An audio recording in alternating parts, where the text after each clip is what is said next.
Ngaji Singkat Yuks. Dan tiba waktu sahar, hum yastaghfirun, mereka istighfar kepada Allah. Astagfirullahaladzim, astagfirullahaladzim, astagfirullahaladzim. Zikir. Nanti zikirnya macam-macam.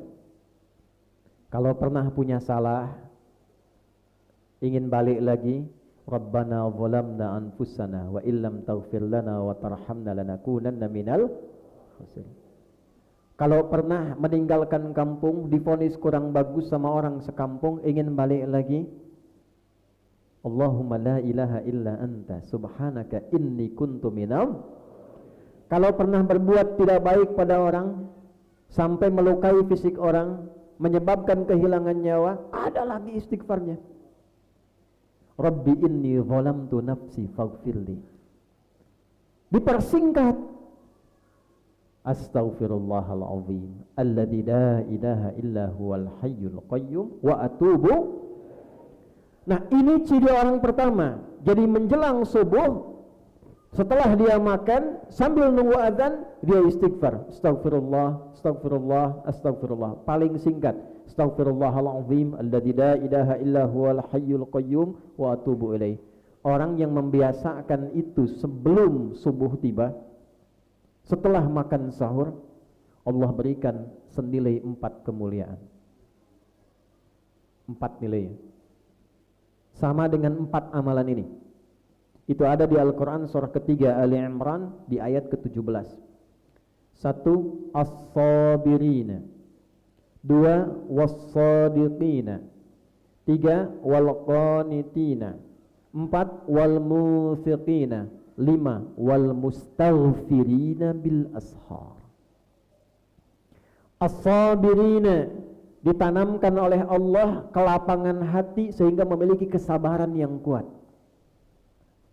Jadi yang rajin istighfar sebelum subuh, rajin istighfar, Allah berikan kelapangan pada hatinya, ditambahkan kesabaran sehingga mudah mengatasi beragam persoalan. Jadi mau ada masalah apapun dikecilkan oleh Allah pada dirinya, karena kelapangan sudah ditanamkan pada jiwanya. Jadi kalau para ibu, para bapak ingin mudah mengatasi masalah, digampangkan urusannya oleh Allah, salah satu sanad zikirnya adalah istighfar sebelum subuh. Itu ulama sudah jadi rahasia umum di kalangan ulama, istighfar. Wal qanitina, membantu khusyuk dalam ibadah. Orang-orang yang rajin istighfar tersambung dengan Allah, terkoneksi, diberikan oleh Allah kekhusyuan pada jiwanya saat sedang ibadah. Sholatnya jadi enak. Bukan sekedar sholat, tiba-tiba selesai. Tarawih 23 rakaat, 7 menit. Allahu Akbar, beres, selesai pulang. Ini nikmat, sholatnya enak. Nanti kita bahas tarawih pelan-pelan. Sampai jam berapa kita? Jam 2. Mangga tabu 2 habis zuhur selesai. Paling dia tabu 2 tah. Dah lihat ya, pelan-pelan. Nikmat. Baca Quran enak. Sedang punya masalah buka Quran, tiba-tiba ayatnya keluar sesuai dengan masalah kita. 3. Was-sadiqina, mudah mengamalkan anjuran dalam Al-Quran. Kata Allah ayat tahajud, malamnya langsung tahajud. Dimintakan puasa, semangat puasa. Dan yang keempat, ini penting, wal munfiqina, dilapangkan rizkinya sehingga mudah berinfak.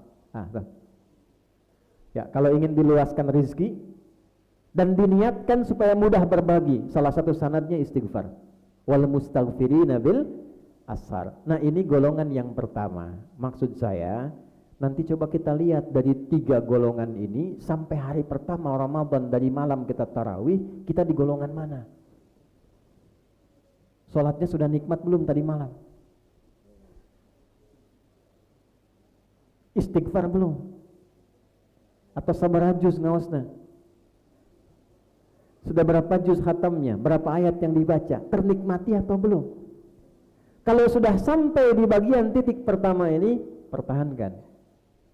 Kalau belum sampai pada yang satu ini, nanti buruk malam kedua, hari ketiga, hari keempat, sampai kita mendapatkan kenikmatan tersambung dengan Allah, sampai mudah mengucapkan Allahu Akbar, Allahu Akbar, Allahu Akbar. Di antara tiga makna lafaz Allahu Akbar, lafaz salat, lafaz berjuang, lafaz bersyukur. Kita salat dibuka dengan takbir Allahu Akbar. Orang tua kita dulu berjuang lawan penjajah mengucapkan kalimat Allahu Akbar. Ada makna yang ketiga, takbir diucapkan ketika kita mendapatkan syukur yang tak ternilai. Maka setelah merasa tersambung dengan Allah, nikmat salatnya, nikmat baca Qur'annya, tanpa sadar kita mengatakan Allahu Akbar, Allahu Akbar, Allahu Akbar. Itulah kalimat pertama yang kita ucapkan di penghujung bulan Ramadan, menjelang hari pertama di bulan Syawal, di Idul Fitr. Kembali pada fitrahnya, kenal dengan Allah. Nah, itu yang kita cari. Allahu Akbar, Allahu Akbar, buka. Nah, kalau masih ke situ, kita sambung pada golongan yang kedua. Nanti kita lihat dulu. Kalau sudah ketemu, cara memperbaikinya bagaimana?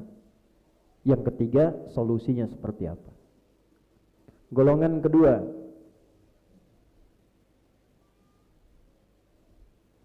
Golongan satu, iman kuat. Dipanggil 4.35, jam 4, setengah 4, jam 3 sudah siap. Golongan kedua, golongan standar, menengah. Dipanggil jam 4.35, jam 4.35 siap. Standar, yang penting sahur. Setelah sahur istirahat. Nanti begitu adzan baru siap-siap. Allahu Akbar, Allahu Akbar. 4.35, adzan siap-siap. 4.35 dipanggil, 4.35 langsung siap. Itu standar iman menengah.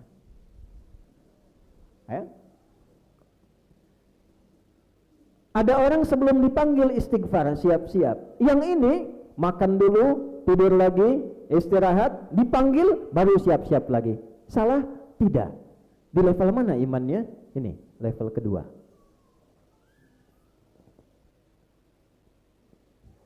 Yang pertama menjalani puasa dengan nikmat. Dia semangat. Kerjanya semangat untuk ibadah. Dalam pekerjaan masih bisa baca Quran, masih bisa zikir. Yang ini standar. Yang penting puasa. Jadi sudah sahur, tahan lapar, tahan haus, tahan pergaulan seksual sampai tibanya maghrib, baru buka. Nah, ini golongan kelas menengah, golongan yang kedua. Biasanya dikumpulkan tata dari awal, jadwal imsak selama sebulan, kapan maghrib, kapan subuh. Nah, ini golongan kelas standar. Golongan yang ketiga, dipanggil jam 4.35, baru sadar 5.34.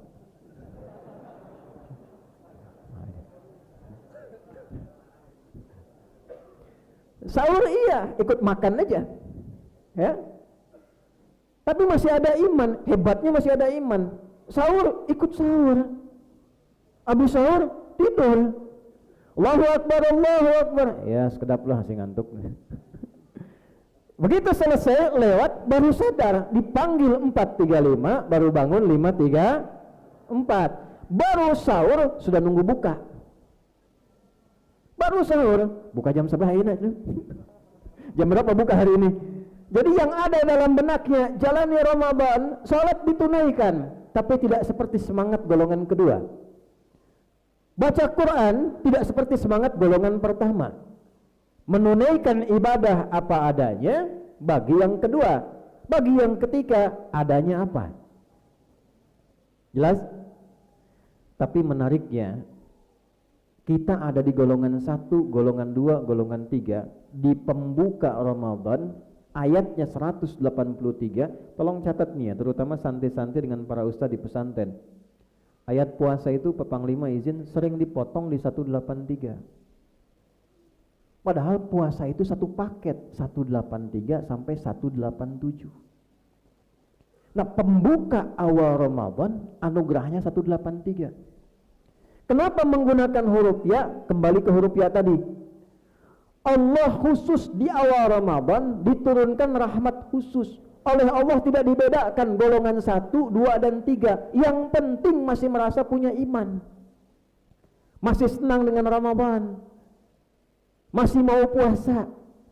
Kalimat bebasnya begini, ya ayyuhalladzina amanu, hei para pemilik iman yang masih merasa punya iman, aku tidak peduli apakah imanmu itu kuat, dekat denganku, menengah biasa-biasa saja, atau imannya sedang lemah, jauh dariku. Khusus Ramadan, hari pertama Ramadan, awal Ramadan, aku berikan nikmat yang sama 3 golongan ini tanpa beda sedikit pun. Oleh karena itu wajar kalau awal Ramadan masjid pasti ramai. Ini rahmatnya huruf ya. Yang tidak biasa ke masjid pun saf pertama.